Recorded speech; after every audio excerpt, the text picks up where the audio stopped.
Tuhan tolong Tuhan, berikan kepada kami semua yang ada di tempat ini kerinduan untuk mencari jiwa bagi Engkau Tuhan. Satu jiwa-jiwa yang akan dimasukkan dalam kerajaan-Mu. Satu pelayan yang Engkau rindukan Tuhan. Mari kami jadi kawan sekerja Allah untuk membangun kerajaan-Mu di bumi ini ya Bapa. Bapa yang di dalam surga, hanya firman-Mu saja yang tak tergoncangkan, lebih mudah. Dunia, langit dan bumi ini akan lenyap Tuhan daripada satu nokta firman-Mu yang tidak direalisasikan. Dan kami percaya akan janji-Mu Tuhan. Kami sebentar akan mendengar firman-Mu. Biarlah firman-Mu yang berkata-kata dan meneguhkan apa yang sudah kami kerjakan ini. Biarlah supaya Roh Kudus yang beracara. Oh Tuhan, sembunyikan hamba-Mu di belakang salib-Mu. Dan biarlah supaya firman Allah ini benar-benar firman yang keluar dari mulut Allah. Dalam nama Tuhan kami Yesus Kristus kami telah berdoa. Haleluya. Amin. Shalom Bapak, Ibu, Saudara sekalian. Terima kasih saya bisa pada pagi hari ini membawakan firman Tuhan ya di tempat ini. Terima kasih juga untuk semua aktivis pembela sidang dan juga seluruh jemaat yang sudah mendukung ibadah perdana di tempat ini sehingga ibadah ini boleh terlaksana. Saya percaya bahwa ya memang pada waktu awalnya ini kan menyesuaikan diri ya, karena biasanya sore jadi pagi. Saya sendiri juga menyiapkan firman Tuhan dan nggak tidur karena udah jam 4 tadi ya mau tidur udah nggak sempat lagi. Tapi puji Tuhan, Tuhan memberi kepada saya kekuatan untuk itu ya. Mari kita sama-sama membuka firman Tuhan yang terdapat di dalam ayat nas kita yaitu Titus 1 ayat 1 sampai dengan yang ketiga. Titus 1 ayat 1 sampai dengan yang ketiga.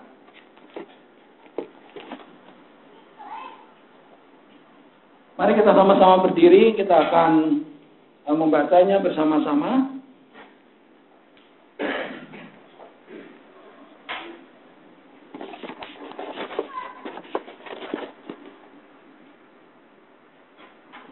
Sudah dapat semuanya ya. 2, 3. Dari Paulus, hamba Allah dan Rasul Yesus Kristus untuk memelihara iman orang-orang pilihan Allah dan pengetahuan akan kebenaran seperti yang nampak dalam ibadah kita, dan berdasarkan pengharapan akan hidup yang kekal yang sebelum permulaan zaman sudah dijanjikan oleh Allah yang tidak berdusta dan yang pada waktu yang dikehendakinya telah menyatakan firman-Nya dalam pemberitaan Injil yang telah dipercayakan kepadaku sesuai dengan perintah Allah Juru Selamat kita.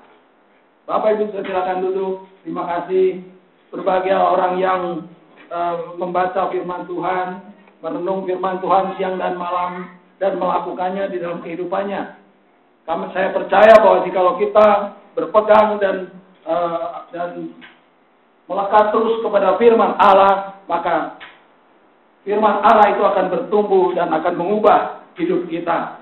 Bapak Ibu Saudara sekalian, pada ibadah yang perdana ini saya ingin membahas tentang satu hal yang menurut saya merupakan hal yang paling utama untuk dipahami sebagai seorang murid Tuhan, sebagai seorang anggota gereja, sebagai seorang Kristen, murid Kristus. Apa sebetulnya tujuan kita beribadah itu? Ya, selama ini kita beribadah kan, datang pagi-pagi ngantuk-ngantuk kan gitu. Masih juga capek, sebetulnya bisa tidur enak di rumah, tapi kita melangkahkan kaki ke tempat ini. Tujuannya apa sih gitu kan? Kalau tujuannya hanya sekedar kumpul-kumpul, ya kangen-kangenan aja, atau kemudian kita juga rame-rame bermain musik, kita nyanyi-nyanyi. Apakah hanya itu? Untuk apa kita, apa manfaat hakiki? Hal penting apa yang terkandung dalam ibadah? Sehingga semua gereja itu membuat jadwal ibadah yang rutin setiap hari Minggu. Dengan PA, persekutuan, dan kegiatan-kegiatan semacamnya di tengah-tengah minggu. Mengalokasikan waktu, tenaga, pikiran, dan uang untuk beribadah. Bila hal itu tidak memiliki posisi atau nilai atau manfaat strategis yang tak tergantikan, Mengapa sejak jemaat mula-mula mereka bahkan berkumpul tiap-tiap hari dalam bait Allah? Maka kita akan melihat apa kegunaan daripada ibadah itu. Yang pertama kita akan lihat di dalam Ibrani 10 ayat yang ke-25. Ibrani 10 ayat yang ke-25. Ibrani 10 ayat yang ke-25 berkata bahwa janganlah kita menjauhkan diri dari pertemuan-pertemuan ibadah kita, seperti dibiasakan oleh beberapa orang, tetapi marilah kita saling menasihati dan semakin giat melakukannya menjelang hari Tuhan yang mendekat. Jadi penulis surat Ibrani mengatakan bahwa janganlah kita menjauhkan diri dari pertemuan-pertemuan ibadah kita. Kemudian ini juga diperjelas juga oleh Lukas dalam Kisah Para Rasul yang kedua ayat yang ke-42. Kisah Para Rasul 2 ayat yang ke-42.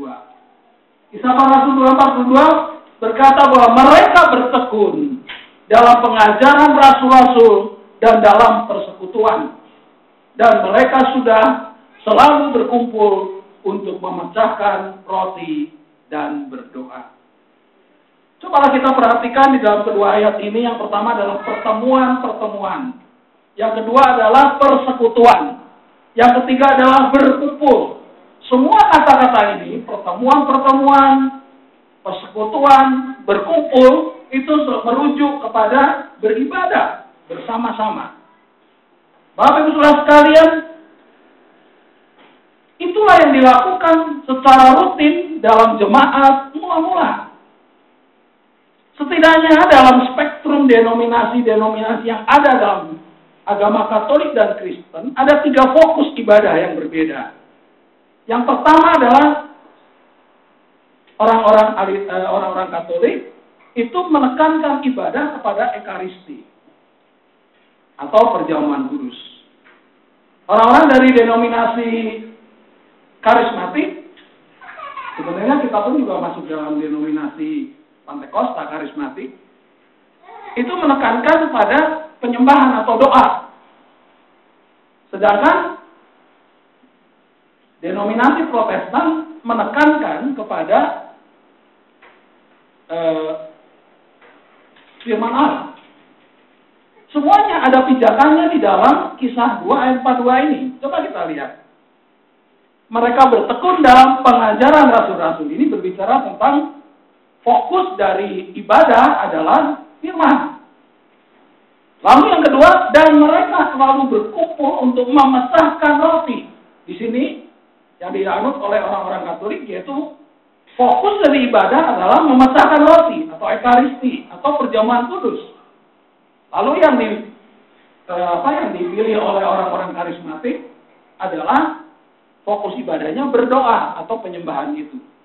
Jadi tiga-tiganya punya pijakan di dalam ayat yang sama. Namun bila kita perhatikan dalam ayat itu, ketiga hal itu, Ekaristi, doa penyembahan, dan pengajaran rasul-rasul, itu selalu dikaitkan dengan persekutuan, pertemuan, dan berkumpul. Tidak sendiri-sendiri. Ini menegaskan bahwa kegiatan pertemuan ibadah merupakan hal yang dilakukan dan diperintahkan, dan mempunyai posisi dan fungsi strategis yang tak tergantikan, dan oleh karenanya diwajibkan dalam Alkitab. Ekaristi memang harus selalu dilakukan secara berjemaah.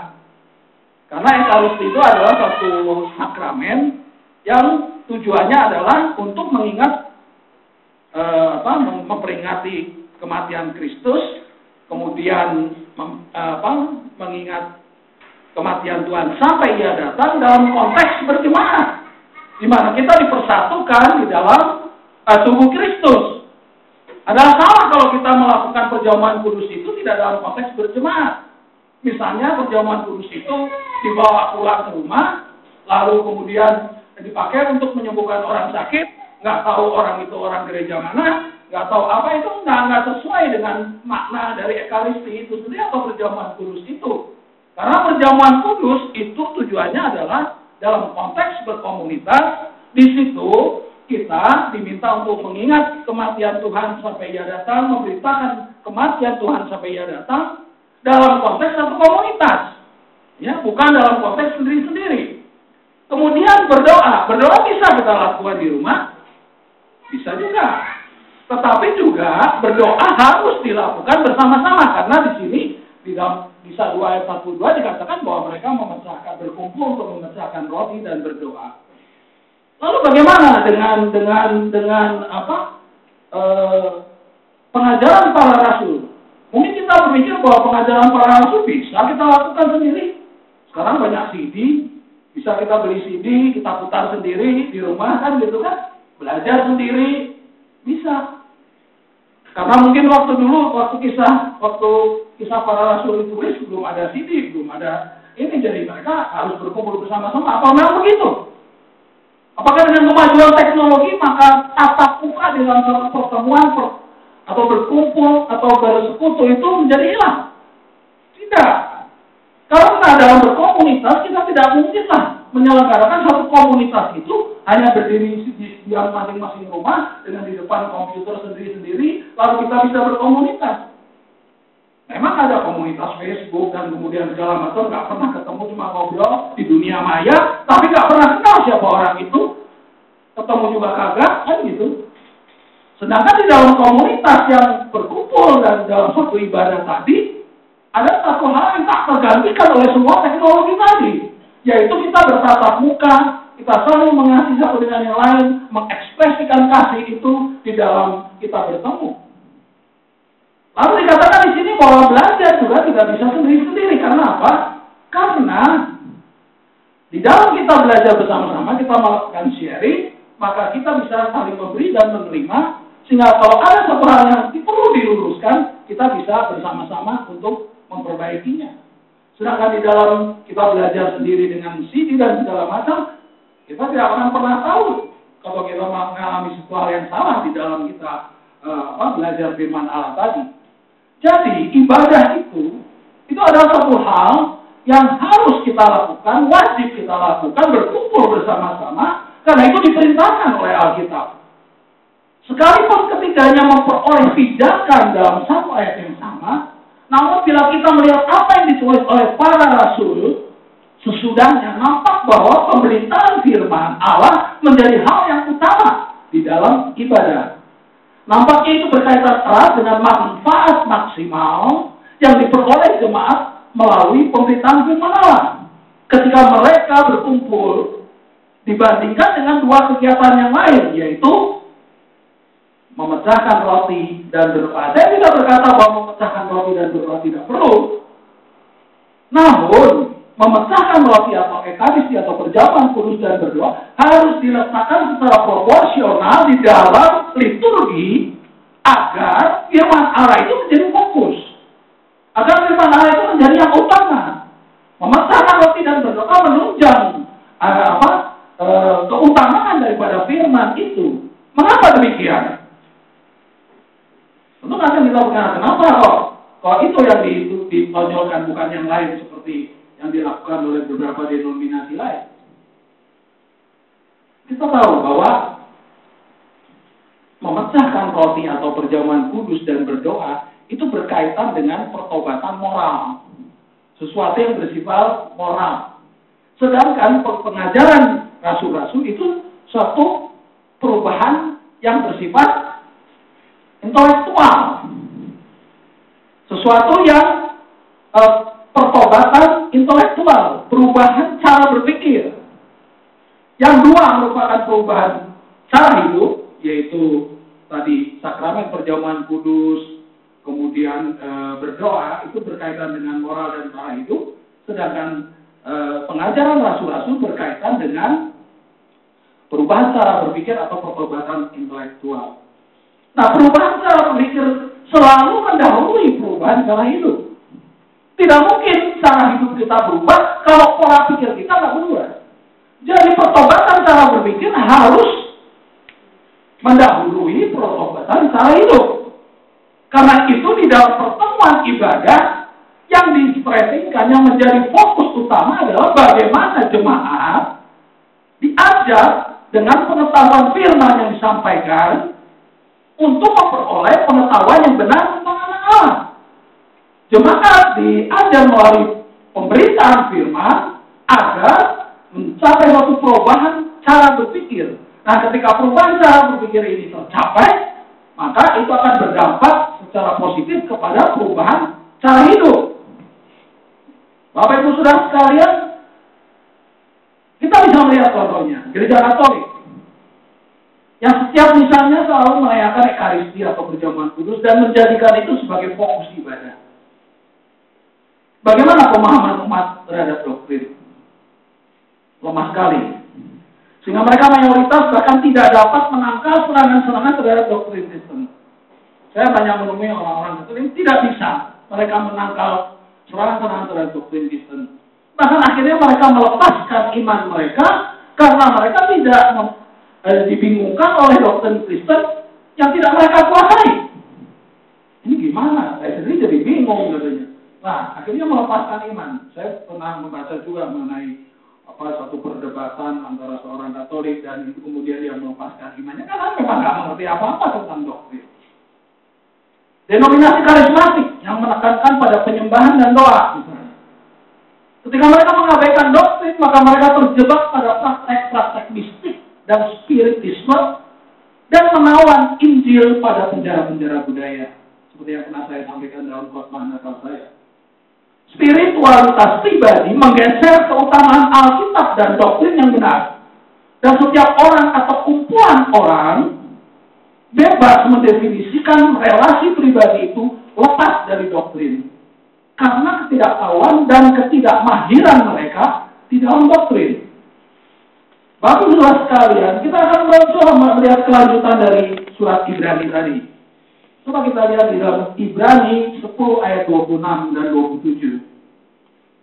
Tadi Ibrani 10 ayat 25 berkatakan bahwa janganlah kita menjauhkan diri dari pertemuan-pertemuan ibadah kita. Bahkan dia bilang, semakin giat melakukannya menjelang hari Tuhan. Jadi malah didorong untuk semakin giat dalam beribadah dan berkumpul tadi, pertemuan ibadah. Nah, di ayat 26 dikatakan, sebab jika kita sengaja berbuat dosa, sesudah memperoleh pengetahuan tentang kebenaran, maka tidak ada lagi korban untuk menghapus dosa itu.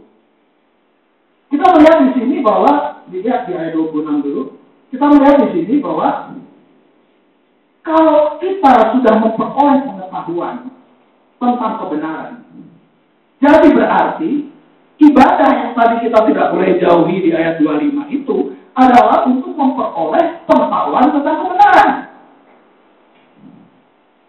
Ya kan?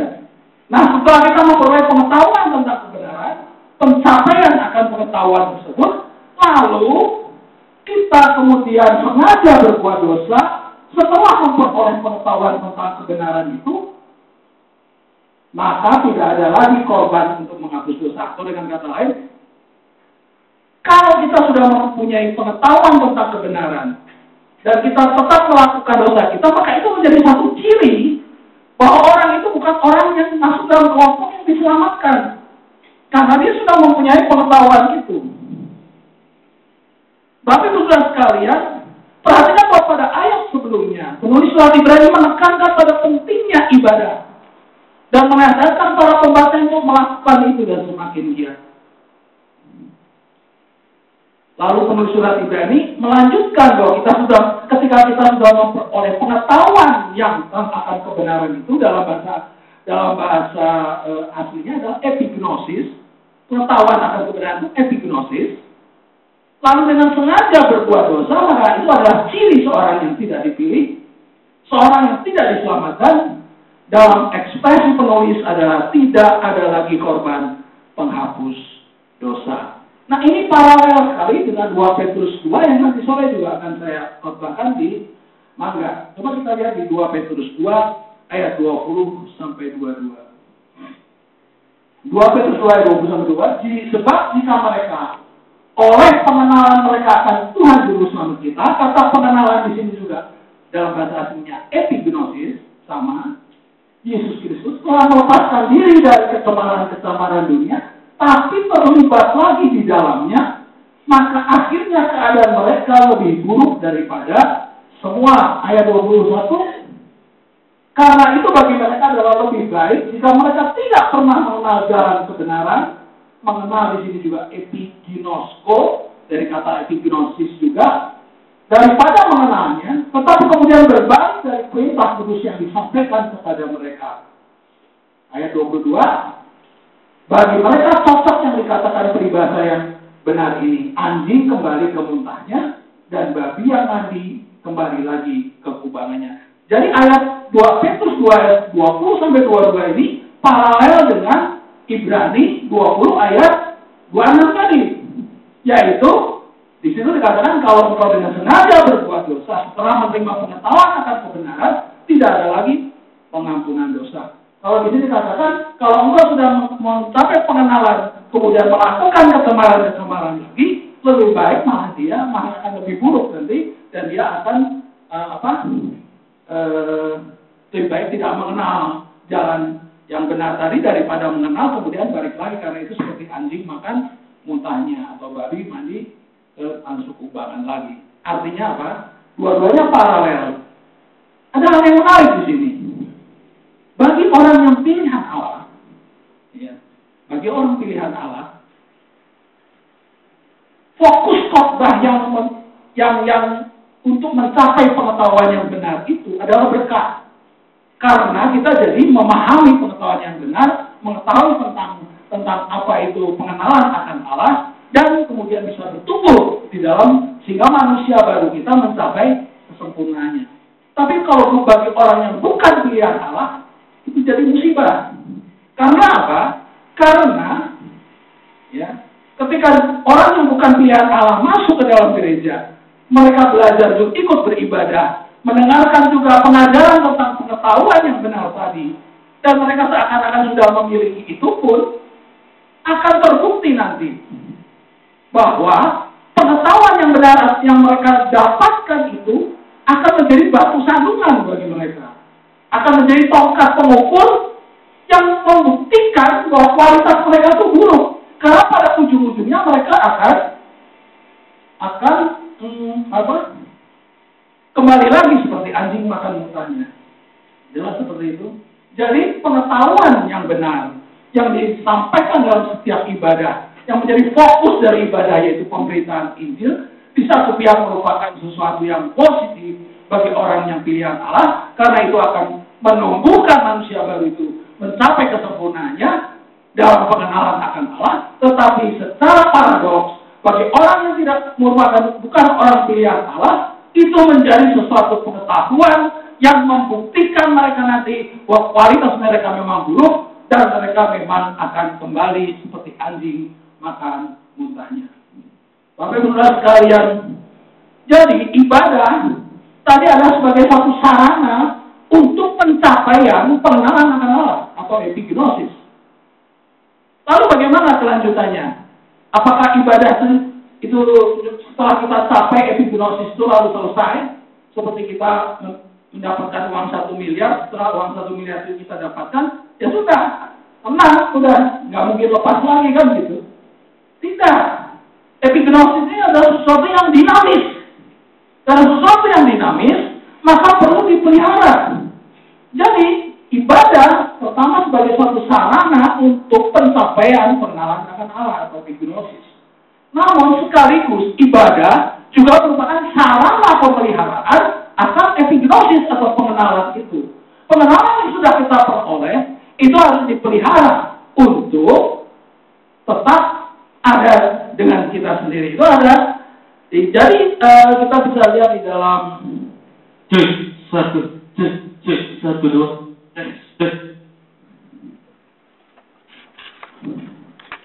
Oke.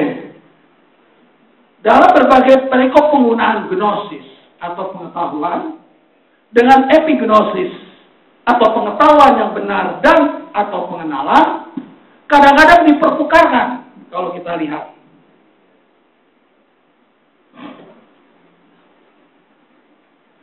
Jadi dalam perikop ya, berbagai perikop yang ada dalam Alkitab, penggunaan kata gnosis, pengetahuan, atau epignosis, pengetahuan yang benar atau pengenalan, kadang-kadang dipertukarkan. Rasul Petrus dengan analogi unsur racikan, ya, sudah saya sampaikan di dalam khotbah saya di Mangga, unsur racikan dan hasil racikan. Unsur racikannya ada 8, membentuk hasil racikan, yaitu pengenalan akan Allah. Kalau mau dibaca dengan teliti, ada di 2 Petrus 1 ayat 5 sampai dengan 9. Nah, saya akan mencoba menggambarkan dalam bentuk skematis, supaya kita bisa membedakan antara pemikiran dari Paulus dengan pemikiran dari Petrus, ya. Coba kita lihat yang Petrus dulu di dalam gambar skematis saya. Di situ dikatakan, wah kurang jelas ya, nggak apa-apa deh. Itu ada Petrus, ya. Di Petrus itu dia merumuskannya begini. Kalau yang pernah mendengar khotbah saya yang 2 Petrus dulu pasti memahami ini, ya. Jadi Petrus ini dia menggambarkan unsur racikannya itu di 2 Petrus 1 ayat 5 sampai 7. Itu adalah iman ditambah gnosis atau pengetahuan doktrin tambah karakter. Nah, salah satu yang di dalam karakter yang 7 itu adalah kasih. Yang terakhir adalah love, ya, kasih kepada semua orang. Yang keenam adalah kebaikan kepada saudara-saudara seiman. Bisa dilihat di 2 Petrus 1 ayat 5 sampai 7. Jadi kalau saya jabarkan ada 3 yang besar, yaitu iman, gnosis, karakter. Di dalamnya karakter ada kasih. Kalau digabung semua akan menjadi epignosis atau pengenalan. Itu ada di 2 Petrus 1 ayat 8. Jelas itu? Nah, kalau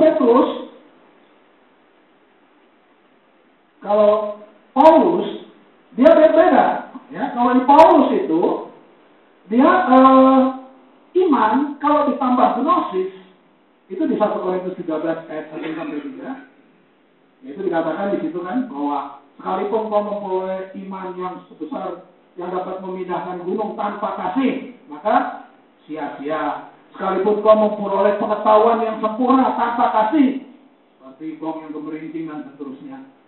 Sekalipun kau mengorbankan dirimu, membagi-bagikan untuk orang banyak kekayaanmu, dan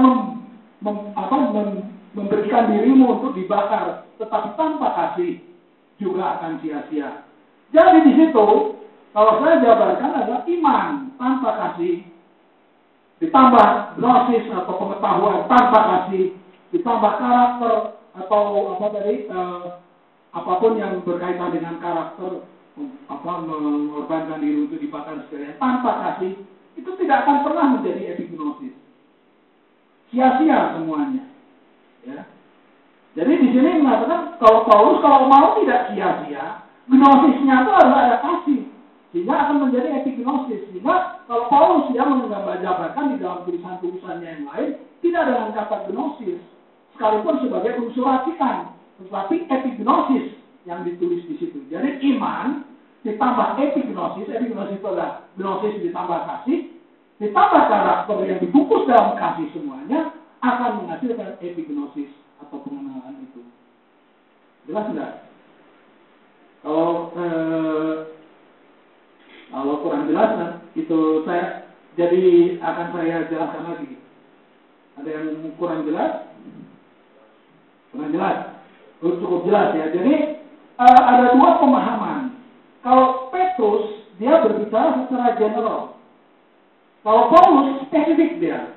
Dalam tulisan-tulisannya dia walaupun pengetahuan yang benar itu tidak hanya menjadi hasil akhir, tetapi juga dia pada unsur ratikannya itu ada di situ. Ya. Jadi di situ jelas bahwa perbedaan antara Petrus dengan Paulus ada di situ. Kalau kurang jelas nanti di dalam PA hari Sabtu saya jelaskan lagi ya. Karena ini kalau mau jelas harus dilihat ayatnya satu-satu. Ya. Nah, sekarang kita kembali kepada Titus 1 tadi. Di dalam Titus 1 tadi, kita melihat bahwa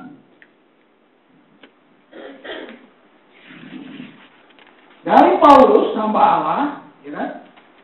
Dan Rasul Yesus Kristus untuk memelihara iman. Jadi di sini dikatakan bahwa ibadah itu fungsi yang lainnya adalah memelihara, bukan saja mencapai epignosis, tetapi juga memelihara epignosis. Di sini dikatakan iman, ya, terus orang-orang pilihan Allah dengan pengetahuan akan kebenaran, ini kan epignosis lagi.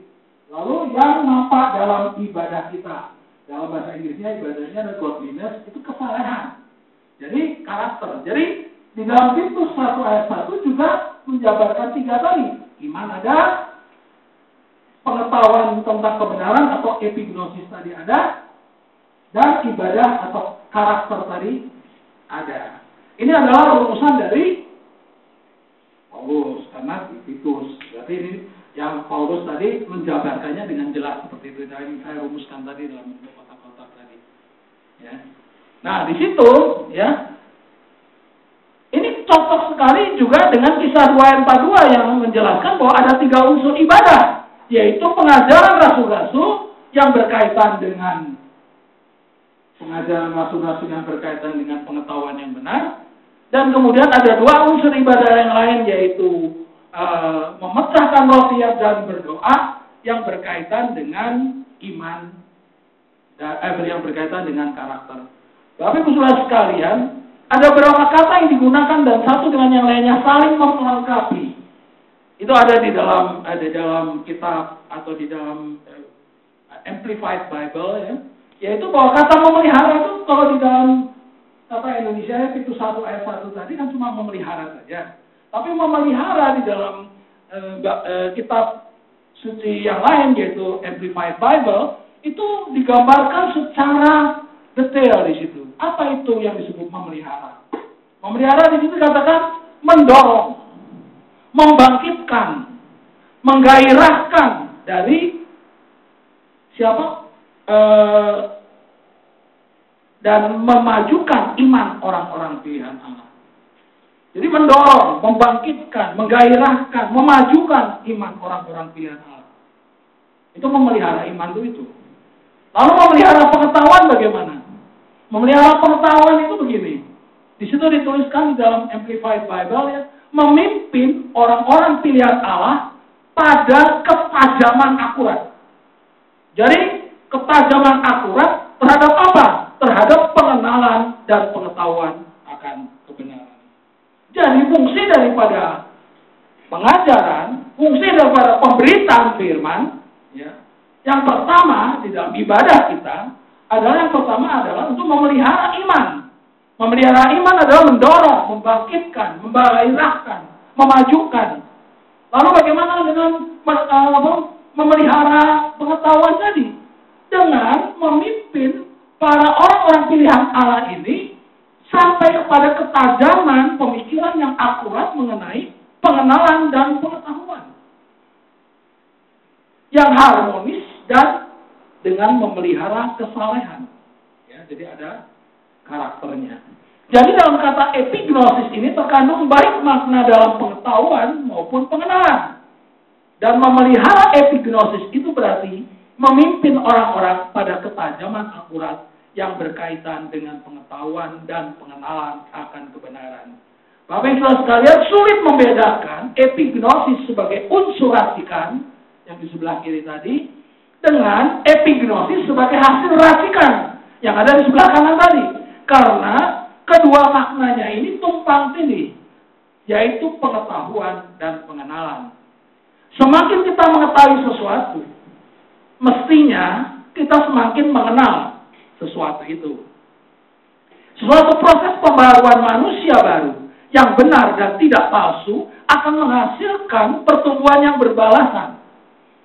Ketika pengetahuan doktrin seseorang itu bertambah akurat, maka itu akan menstimulasi atau mendorong atau membangkitkan atau menggairahkan pertumbuhan pengenalan yang menghasilkan kesalehan. Sebaliknya apa?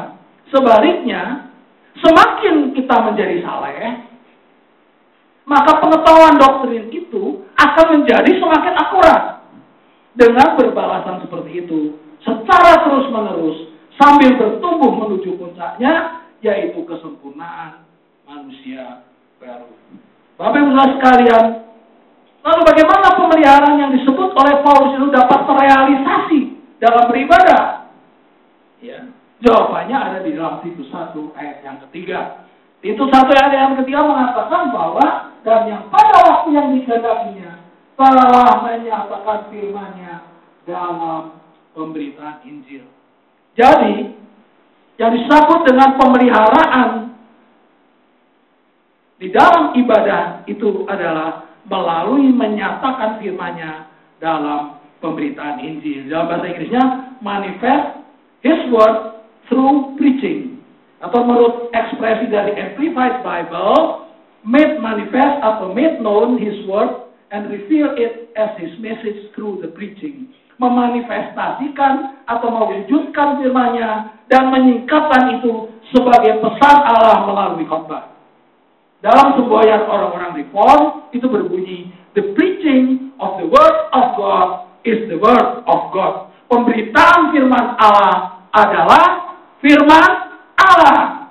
Karena itu kita bisa melihat sekarang ada dua persepsi yang salah dalam merespon suatu khotbah pemberitaan firman. Saya sebut dua respon yang salah itu adalah ekstrim kiri dan ekstrim kanan. Apa yang disebut dengan ekstrim kiri?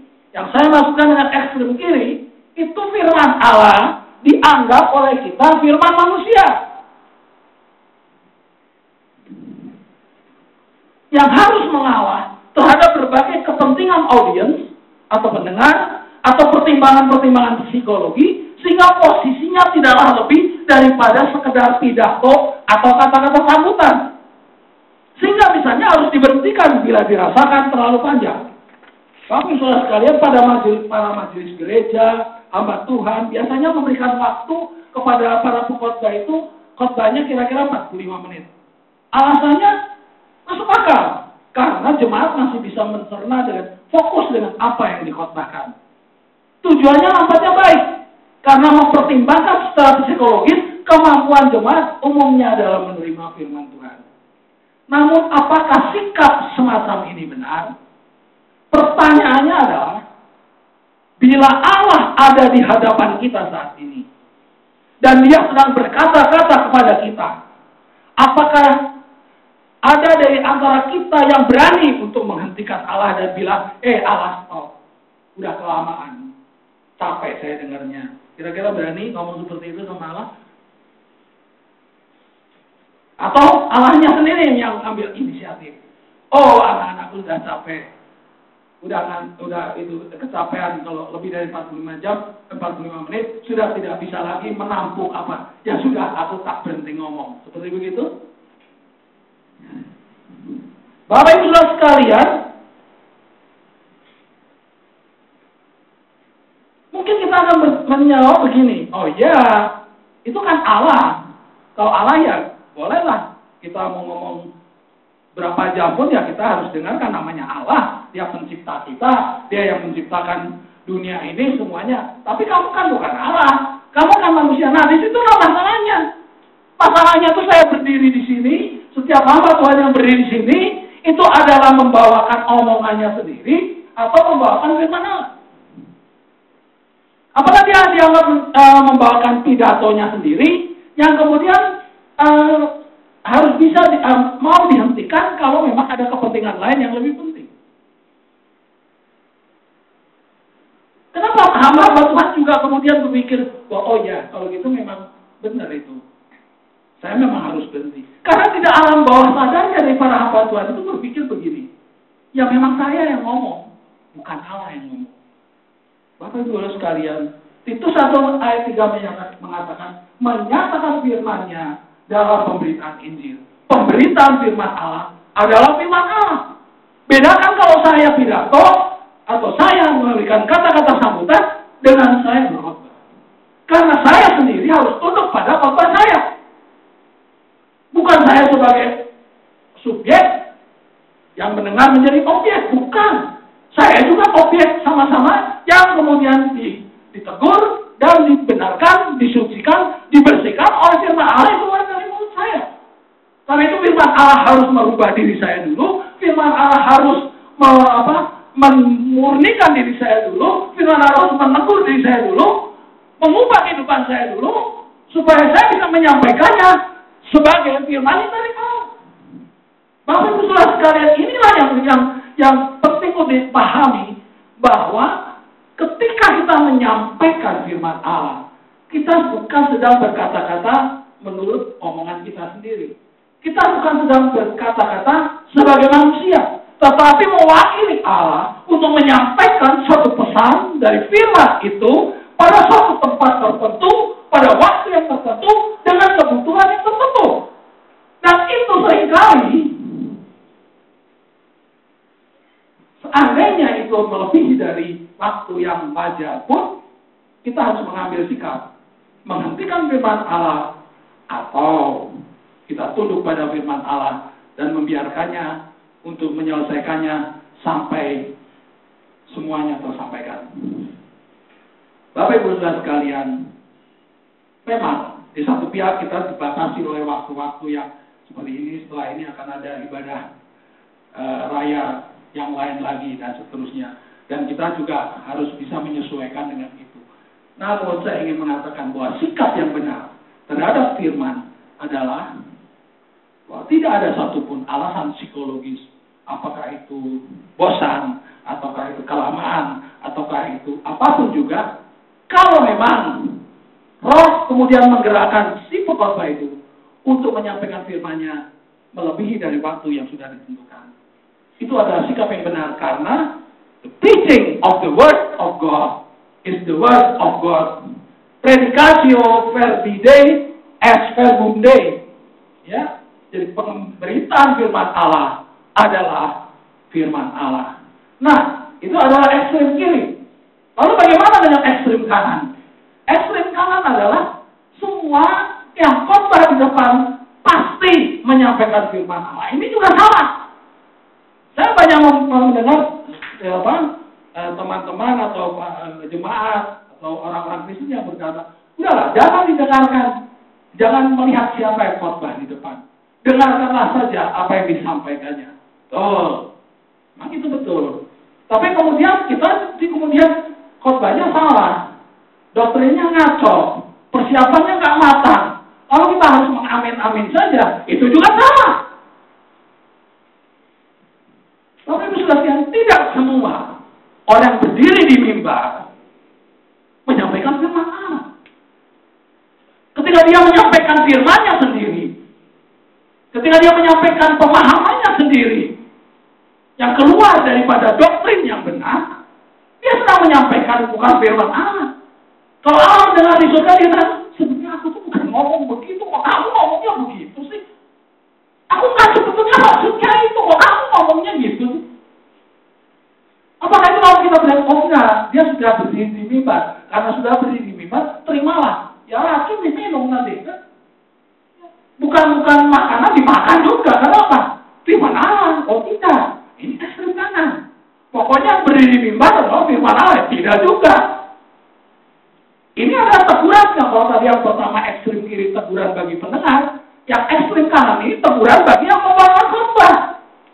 Ketika para pengkhotbah berdiri di mimbar ini kudus. Kita sedang menyampaikan apa yang menjadi isi hati dari Allah sendiri. Lalu apa yang harus kita lakukan? Persiapan apa sebagai pengkhotbah yang harus kita lakukan? Ya kita harus pertama belajar doktrin yang benar dong. Supaya apa yang disampaikan itu memang apa yang dimaksudkan oleh para penulis Alkitab dan bukan sekedar tebak-tebakan atau ping-pong. Bapak Ibu Saudara sekalian, banyak dari orang-orang karismatik yang menerima ini sebagai inspirasi, tapi tidak menerima interpretasinya atau penafsirannya. Interpretasi dan inspirasi atau pewahyuan itu adalah interpretasi ada atau penafsiran itu ada karena sebagai konsekuensi logis dari inspirasi, dari pewahyuan. Kalau tidak ada pewahyuan, tidak ada penafsiran. Tetapi ketika pewahyuan itu diterima sendiri tanpa penafsiran, ya ngaco. Akhirnya apa yang dibuka seperti dia kan? Ya itu seperti saya sering kali ceritakan. Ayatnya cerita, pergilah ke utara, kan gitu kan? Wah, hari ini saya sebagai marketing harus pergi ke Dago, kan gitu kan? Lalu ke utara. Benar, tidak mau dapat order. Lalu apa? Wah, manjur nih katanya. Firman Allah menjadi rema di dalam kehidupan saya. Apa memang begitu maksudnya? Rema tuh yang kayak gitu? Enggak. Itu ngaco, itu primbon. Sekalipun dia benar sekedar dapat berkat, tidak berarti bahwa dia benar dalam memperlakukan firman. Atau buka, seperti yang sudah seringkali ceritakan, habis broken heart kan gitu kan, lalu maka Yudas menggantung diri. Wah, kalau gitu saya harus gantung diri kan gitu. Tapi saudara sekalian, interpretasi harus yang benar. Ketika inspirasi dan interpretasi ini disatukan dalam suatu doktrin yang benar, itulah firman Allah. Di luar itu bukan firman Allah. Kita harus berani berkata tegas bahwa seorang yang menyampaikan firman sebagai pengkhotbah tidak menyiapkan dengan sungguh-sungguh.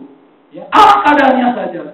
Pengkhotbah reform saya katakan menyampaikan firman Allah bukan hanya untuk mengorbankan seluruh waktunya, tetapi seluruh kehidupannya. Dia menyiapkan khotbah itu dengan sungguh-sungguh, sehingga khotbah itu betul-betul menjadi firman Allah. Saya ingin melihat bahwa semua yang ada di sini sebagai pengkhotbah yang kelak akan dipakai oleh Tuhan.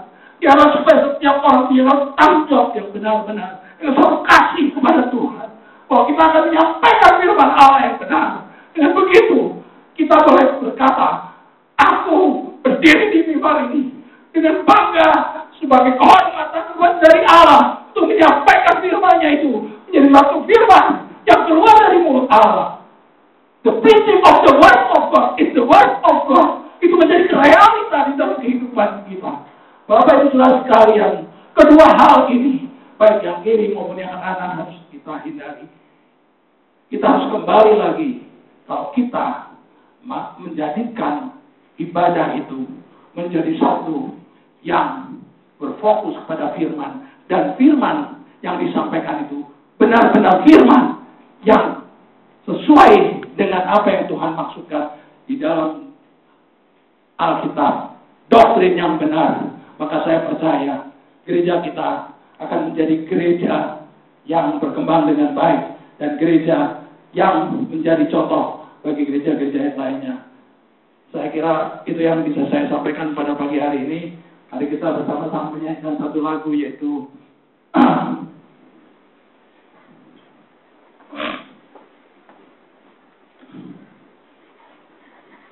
Bila Aku Buka Mataku.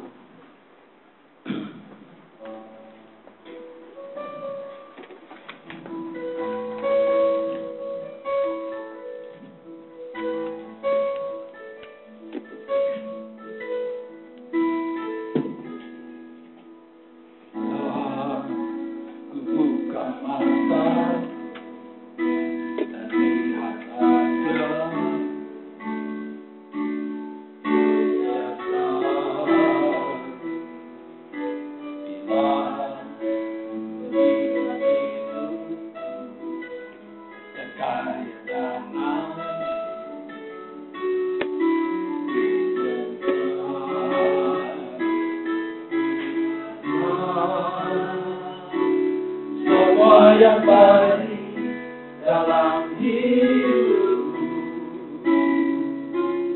itulah yang beri kesempatan yang baru, dan aku ingin mengenalmu Tuhan lebih dalam dari yang ku kenal.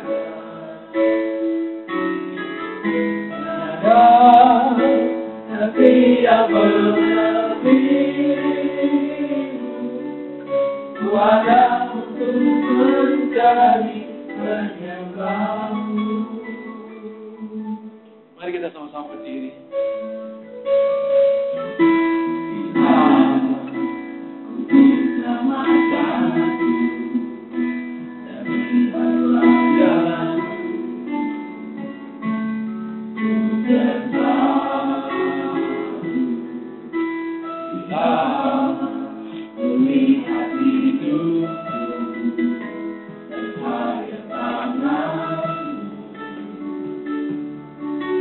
Goodbye.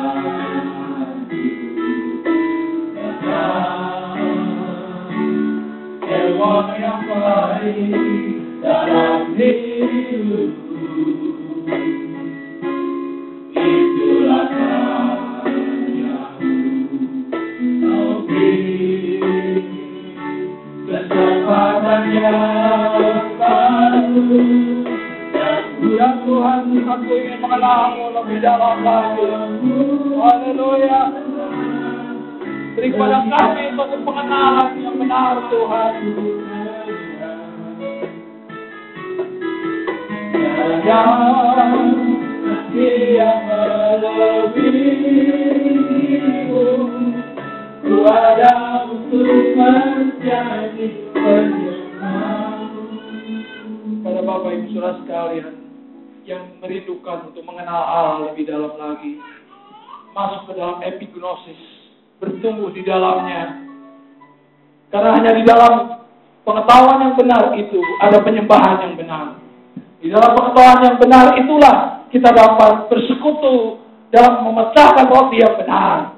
Tidak mungkin kita memisahkan antara pengetahuan yang benar dan pengenalan akan Allah itu dengan penyembahan dan dengan ekaristi. Karena itu bagi siapa yang merindukan, saya ingin berdoa untuk Bapak Ibu Saudara sekalian, supaya satu kerinduan di dalam merenungkan firman Allah tiap hari dan belajar firman itu semakin rajin lagi. Kita menyanyikan lagu ini dan nanti saya akan berdoa untuk Bapak Ibu Saudara sekalian.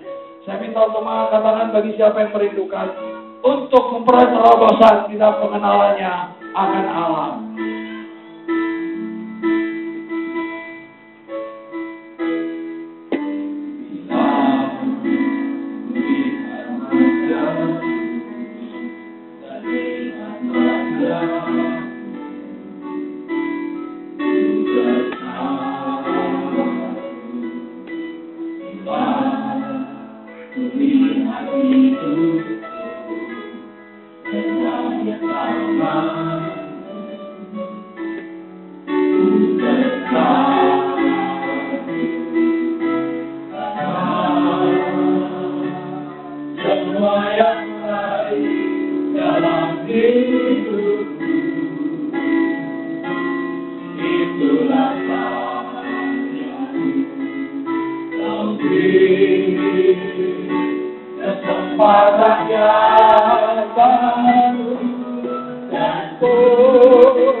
Bapa di dalam surga, pada pagi hari ini Tuhan, Engkau lihat kami umat-Mu yang merindukan Engkau ini ya Bapa.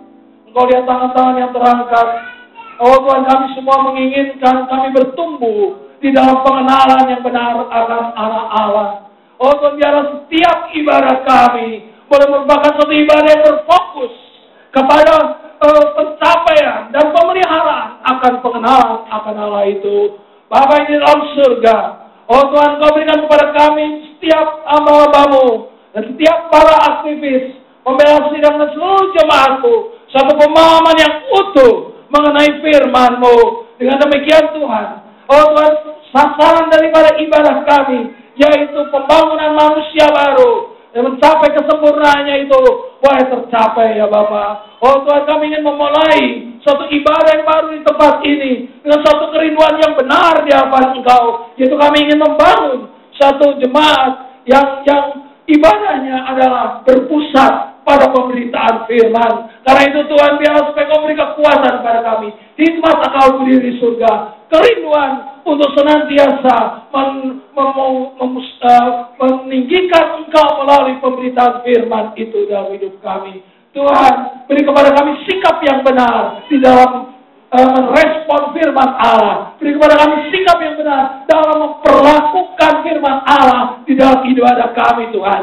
Sehingga hanya dengan itulah Tuhan, maka Engkau hadir, Engkau bekerja, Engkau berkarya dengan luar biasa di dalam setiap ibadah kami, dan nama-Mu dimuliakan Tuhan.